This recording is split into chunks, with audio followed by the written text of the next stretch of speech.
In the heart of the dense forests of southeastern Nigeria, nestled between hills and sacred streams, lies a small village called Umuoha.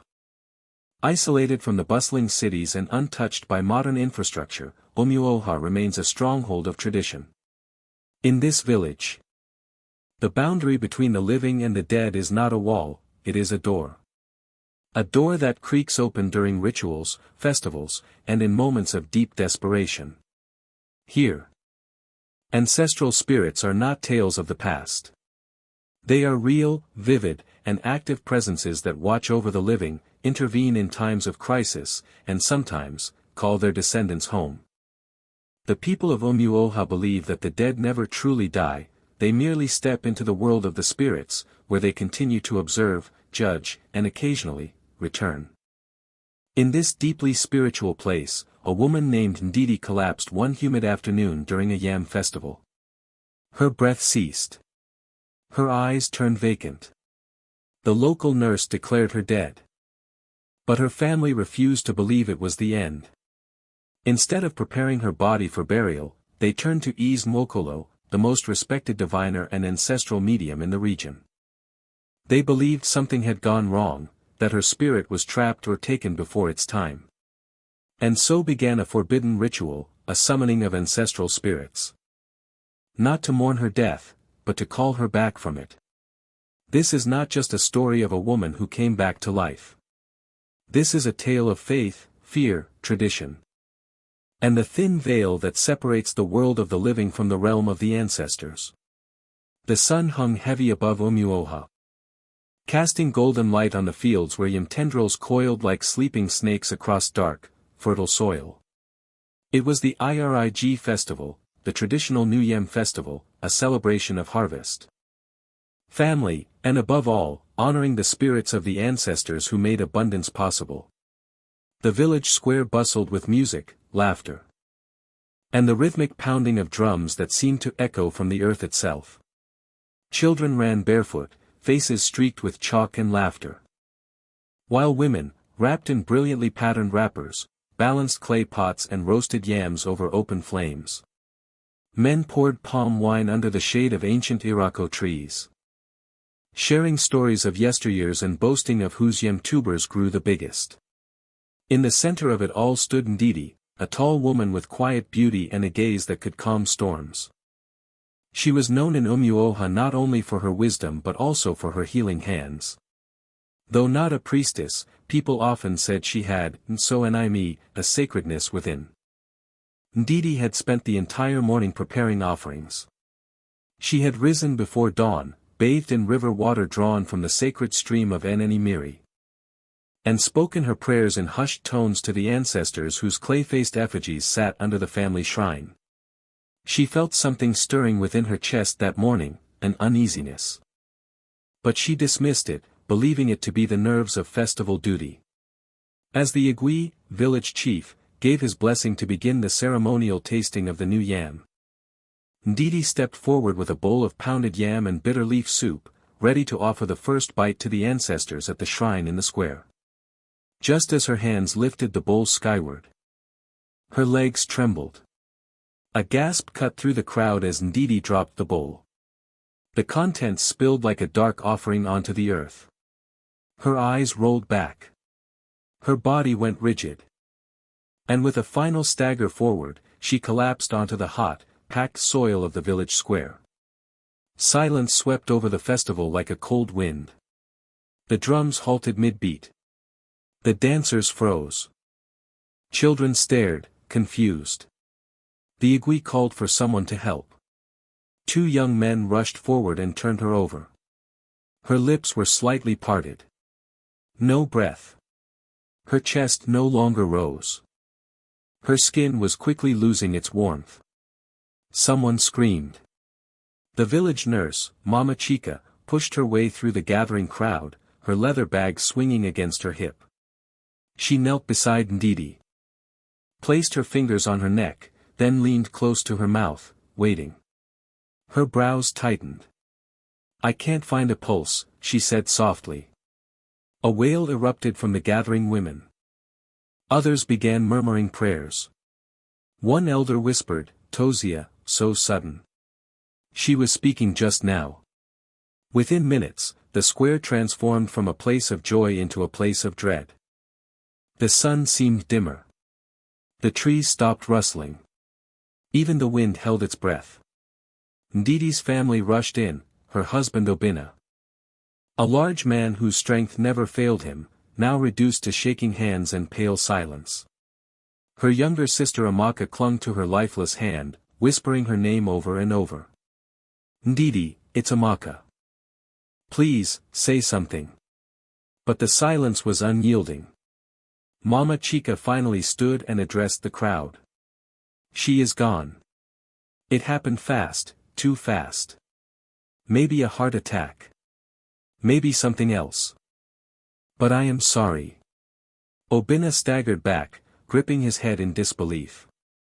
His sobs cracked like thunder across the quiet square. But amid the tears, Elder Nwaka, a stooped old man whose cane was carved with ancestral symbols, stepped forward slowly. She died during the sacred offering, he said, voice gravelly but commanding. That is no ordinary death. Something is not right. Some nodded. Others averted their eyes. Elder Nwaka continued, we must consult the spirits.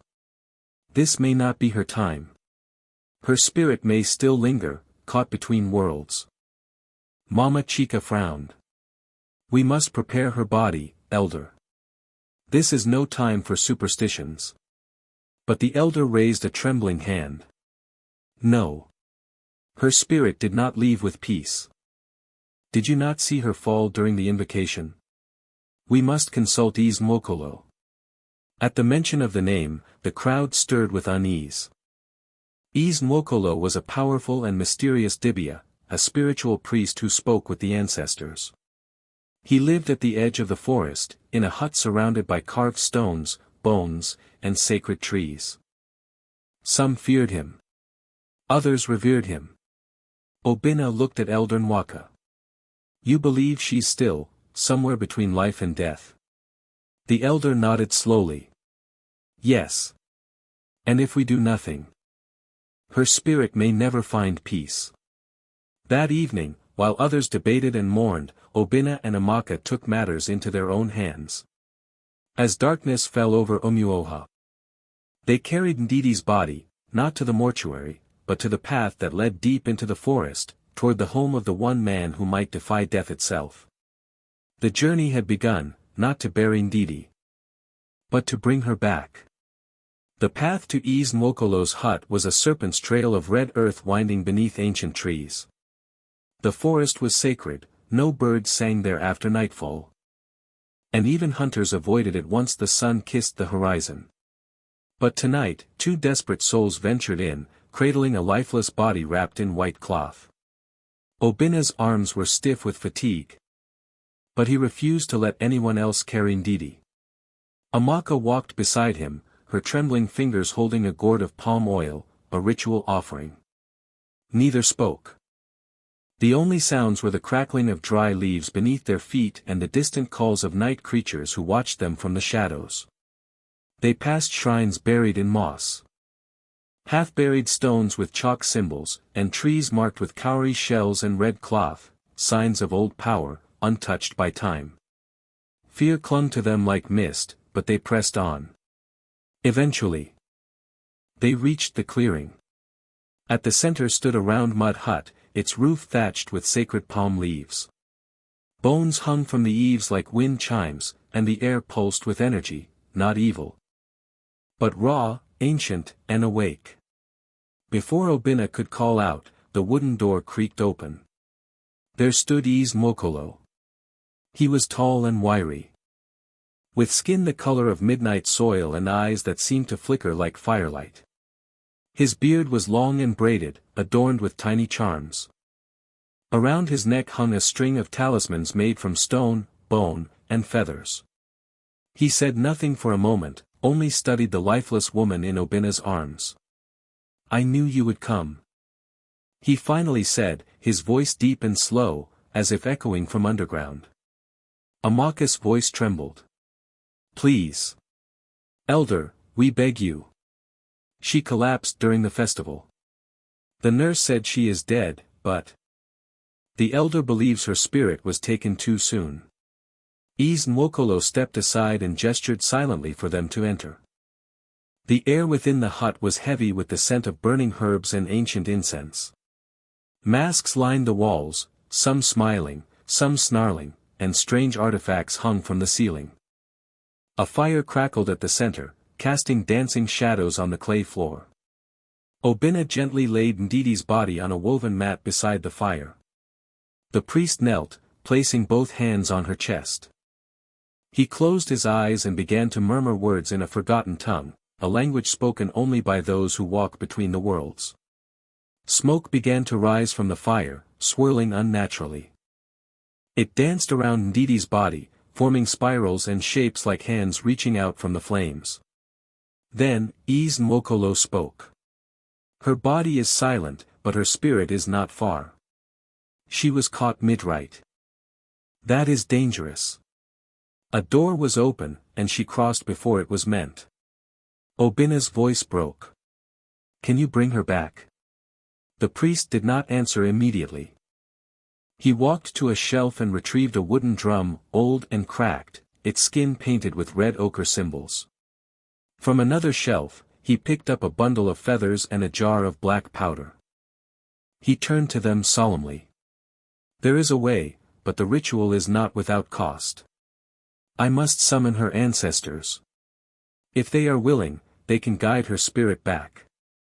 But if they refuse, she will be lost forever. Amaka nodded quickly. Whatever it takes. Nwokolo gave a thin smile. Be careful what you offer. The ancestors do not trade in silver or gold. They ask for truth. Blood, memory, sacrifice. Obinna placed his hand on his chest. I will give anything. Take from me if you must. Just bring her back. The priest turned back to the body and whispered. Then we begin at first light. That night, no one slept. Nwokolo set to work preparing the ritual grounds. Behind his hut was a sacred circle, cleared of brush and lined with white chalk in ancient symbols. At the center he placed a flat stone slab, where Ndidi's body would lie. Around it, he arranged offerings, kola nuts, white yam, palm wine, feathers, and a live black hen. He instructed Obinna and Amaka to bathe in river water, remain silent until dawn. And not to speak of the living during the ceremony, only the dead. As they cleansed themselves in a moonlit stream, Obinna thought of the first time he saw Ndidi, by this very river. Washing clothes and singing an old folk song. He remembered her laughter, her stubborn kindness, and the way she believed in things he couldn't see. Now, she lay cold on stone. And he was preparing to call upon the dead to bring her home. Just before dawn, Nwokolo drew the final sigils in white chalk around the circle. Obinna placed Ndidi's body on the slab. The hen was tied to a stake nearby, fluttering nervously. The priest began to drum. The beat was slow and deep, echoing like a heartbeat. He chanted names, ancient ones, Ndidi's matrilineal ancestors. Going back generations, Mma Igioma. Neka. Adis. Chinyir. As the rhythm intensified, the air grew thick. The smoke from the fire turned white, then blue. Then a gust of wind swept through the clearing, though the trees stood still. The black hen shrieked once, and then stopped moving entirely. Obinna felt a pressure in his chest. As if something ancient had arrived. Nwokolo's voice rose. Spirits of her blood. Come forth. She is not ready. The offering was broken, the line was crossed too soon. Return her spirit if it pleases you. The ground trembled. And then, Ndidi moved. Her fingers twitched. Her lips parted. Amaka gasped, but Nwokolo held up a hand. Do not speak. From the fire, the smoke thickened, and within it, faces began to form. First a woman with white tribal markings, then a man with a staff of wood and iron, then a younger girl no older than 16. They surrounded Ndidi's body. Nwokolo spoke to them, but not aloud. His eyes rolled back. He swayed. His voice came from somewhere not quite his mouth, deeper and layered.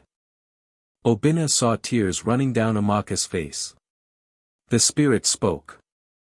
Her work is not done. The bloodline still needs her. But she must remember. A price must be paid. Nwokolo collapsed to his knees. The spirits vanished with the smoke. Silence returned. Then, Ndidi opened her eyes. She gasped, drawing breath like someone who had been drowning for days.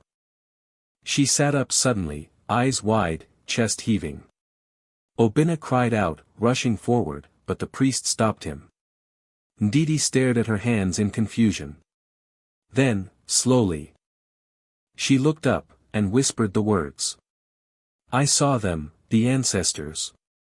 They were waiting. The sun rose slowly over Omuoha.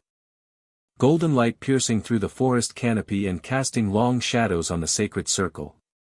Ndidi sat upright on the stone slab, her skin slick with sweat. Her eyes unfocused and glassy like one returning from a dream too deep for words.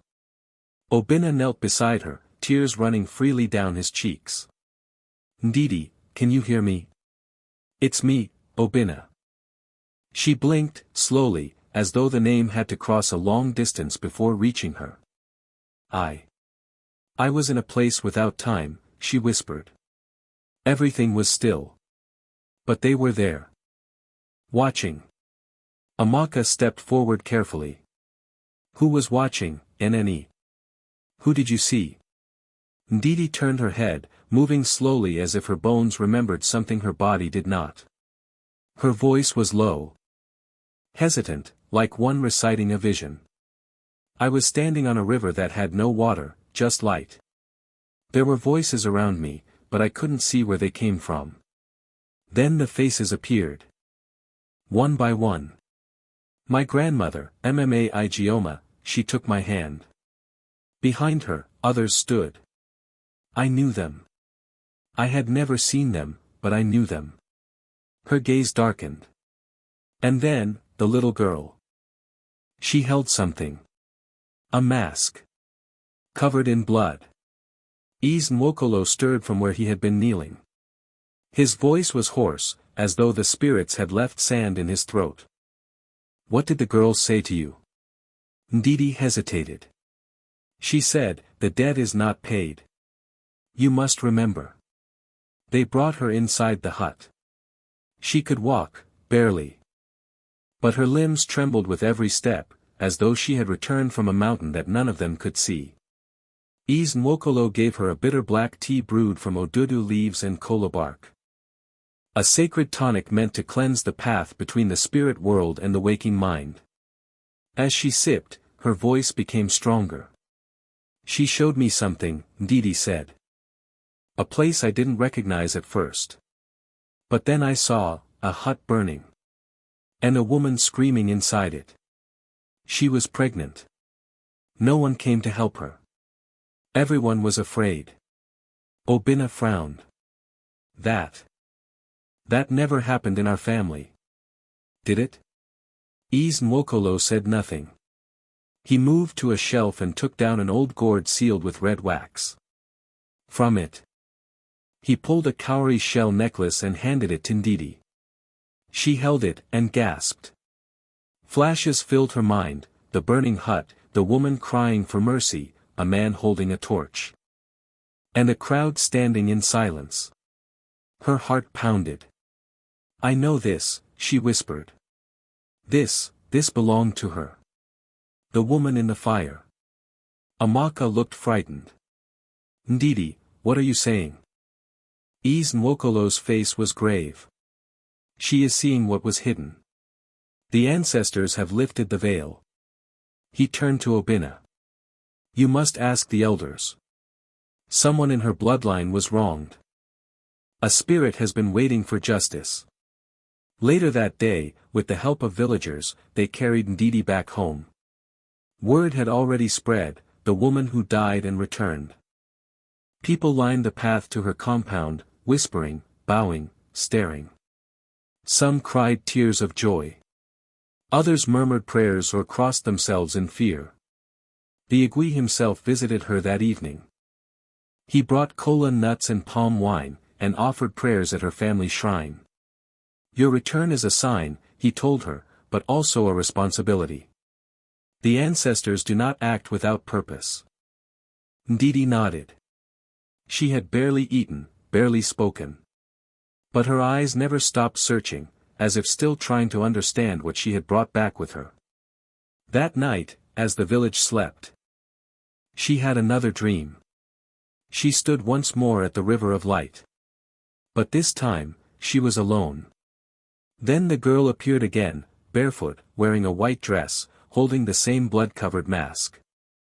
Her face was calm, but her eyes were endless. You remember now, she said. But remembrance is not enough. The wrong must be spoken. Ndidi opened her mouth to ask what she meant. But the girl turned and pointed. A scene unfolded. A group of villagers gathered in secret. A woman accused of being a witch. She was young, pregnant, trembling. Men shouted. Women looked away. A fire was lit. No trial. No defense. Just silence. And flames. Then, Ndidi saw something that made her blood freeze. One of the villagers holding a torch, was her great-grandfather. And the woman in the fire, was her great-aunt, his own sister. Ndidi awoke with a cry. Obinna rushed to her side. What is it? She couldn't speak for a moment. Her throat was dry. Her heart racing. Finally, she whispered. It was our family. They killed her. And no one ever spoke of it. That's the debt. That's why they called me back. The morning sun had barely touched the rooftops of Omuoha when Ndidi, still pale and weak, asked to be taken to Elder Nwaka, the village's oldest living custodian of ancestral memory. Though her body trembled, her voice was resolute. The visions had burned themselves into her spirit, and now, the truth demanded air. Obinna helped her walk. Amaka followed. Holding a calabash of kola nuts wrapped in a white cloth, an offering to show respect and request revelation from the elder. As they neared his compound, the villagers whispered and parted. Some bowing their heads, others watching silently, wide-eyed. A woman who returned from the spirit world was no longer simply a daughter, wife, or sister, she was a bridge. Elder Nwaka sat beneath a ububa tree, wrapped in a red and white wrapper, beads clinking gently as he turned over a small carved staff in his hands. His skin was thin like bark. His eyes clouded but deep, as if they could see across lifetimes. He looked up as they approached. You carry something heavy, he said to Ndidi, even before she spoke. I carry the truth.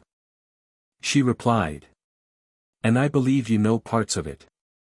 Elder Nwaka gestured for them to sit. After the kola nut was presented, split, and the proper words spoken to the ancestors. Ndidi recounted her dream, no, her vision, of the burning hut, the terrified pregnant woman, the silent villagers, and most of all, the man holding the torch. My great-grandfather. She said quietly. Your father's age mate. Elder Nwaka closed his eyes and nodded slowly. He was silent for a long time. At last, he spoke. Her name was Mbik. She was your great-grandfather's younger sister. Beautiful. Strong-willed. She had dreams of becoming a spiritual healer, like the male Dibias. But in those days, a woman with power was feared more than a snake in the rafters. His voice cracked as he continued. They said she had visions. That she spoke in tongues at night. Chickens died around her hut. A baby in the village got sick and died, and they blamed her. No trial. No proof. just fear. And tradition. Obinna clenched his fists. Amaka wept silently. Elder Nwaka looked away. I was a boy when they dragged her out. I remember the smell of the fire. The silence. Even the children didn't cry. That was the true crime, not just the fire, but the silence that followed. Her name was forbidden. Her story erased. He looked directly at Ndidi now. And the ancestors, they waited. Someone had to speak it. Someone from her blood. That evening, Ndidi called for a gathering. Not a festival, not a funeral, something in between. Word spread quickly, she will speak what was hidden. The village square filled with elders, children, traders. And farmers. Even those who feared spirits came. Ndidi stood at the center, her body still thin, but her voice strong. I was taken to the land of the ancestors, she began. I saw those who were waiting, not for offerings, but for justice. She paused. There was a woman, Mbik. Burned. Silenced. Called a witch for seeking healing. She was one of us. Murmurs rippled through the crowd. Heads turned. Some gasped. Others looked down. She was killed without truth. And our ancestors have waited generations for her name to be spoken. She turned to Elder Nwaka, who stepped forward with a heavy cloth bundle. When he unwrapped it, the crowd fell into shocked silence.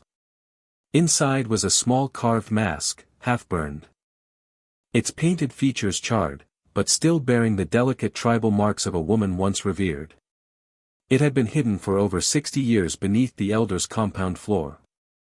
We buried her memory to protect our pride, Elder Nwaka said. But the ancestors do not forget. That night, Nwokolo returned. Together with Ndidi. He led a ritual none had seen before, a restoration rite for a spirit wronged by her own people. At the old family shrine, they placed Mbik's mask, a bowl of white clay, yam. And a new wrapper of the same pattern she had once worn.